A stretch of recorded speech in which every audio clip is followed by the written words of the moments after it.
Rajesh stepped out of the taxi, his pulse racing with anticipation. The sun was still climbing the morning sky, but he had barely slept during the night, counting down the hours until he could see his newborn son for the first time. After a grueling, month-long business trip overseas, he had missed the birth by just 3 days, a fact that had gnawed at him with guilt and longing. He hurried up the apartment stairs 2 at a time, the faint scent of incense from a neighbor's puja drifting into the corridor. When he pushed open the bedroom door, the sight before him made his heart skip. Meera was sitting upright against the pillows, her long hair loosely tied, a tired yet serene smile playing on her lips as she cradled a small bundle wrapped in a soft white blanket. "Come," she whispered, her voice warm and inviting.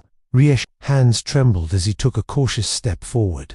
This was the moment he had imagined endlessly during those lonely nights abroad. But when he gently pulled the blanket aside to gaze at his child's face, his breath caught in his throat. The baby's skin, it wasn't pink or even pale, it was an unmistakable deep bluish hue, as though the color had seeped in from some otherworldly light. The shade was so unnatural that for a moment Rajesh thought his eyes were playing tricks on him. He blinked rapidly, but the strange tint remained, making the infant look almost ethereal. A cold shiver ran down his spine, and his mouth went dry. "Meera, what is this?" he asked, his voice unsteady, barely more than a whisper. "Why is he this color?" Panic clawed at him, dragging with it a flood of irrational fears, oxygen deprivation, a rare genetic condition, or worse. Meera simply looked down at the baby, her expression unreadable, and for the briefest moment, Rajesh thought he saw a flicker of something hesitation, perhaps cross her face. "Tell me, Meera," he pressed, his words gaining an edge. "What's wrong with him?"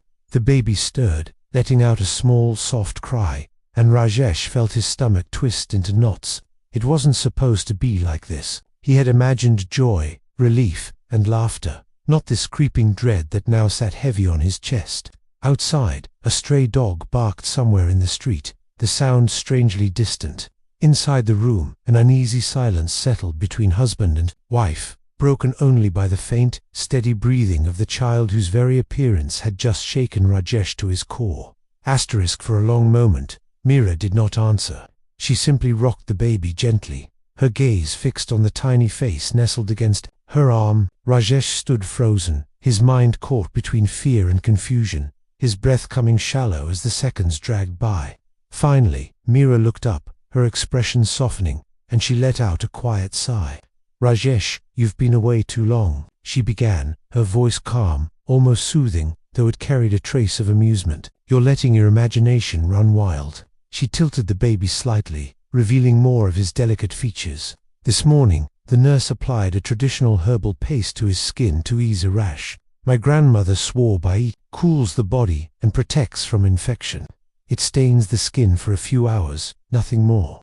For a heartbeat, Rajesh simply stared, the weight of her explanation sinking in like warm sunlight after a storm. He felt his knees weaken with the sudden rush of relief, and he dropped into the chair beside the bed, running a hand down his face in a mixture of exhaustion and embarrassment. I don't even know what I thought," he murmured, a sheepish smile tugging at his lips. "Maybe that something impossible had happened." Meera chuckled softly, a sound like wind chimes on a quiet afternoon. "An alien child, or perhaps a baby from some mythical kingdom," she teased, her eyes sparkling. Rajesh shook his head, laughing under his breath, though the lingering echo of his earlier dread still clung to him. He reached out to touch his son's tiny fingers, marveling at how they instinctively curled around his own. The strange blue hue was already beginning to fade into a more natural shade, and with each passing second, the child looked more like the image Rajesh had carried. In his heart, during those long weeks apart, he felt something swell in his chest, a fierce, protective love that made the earlier panic seem almost absurd.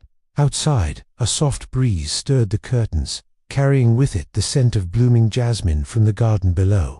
For the first time since stepping into the room, Rajesh allowed himself to fully exhale, his shoulders relaxing. The baby let out a small, contented sigh, and Rajesh met Meera's eyes, a silent promise passing between them. Whatever strange moments lay ahead, this child was theirs, and nothing, not even a fleeting brush with fear, could change that.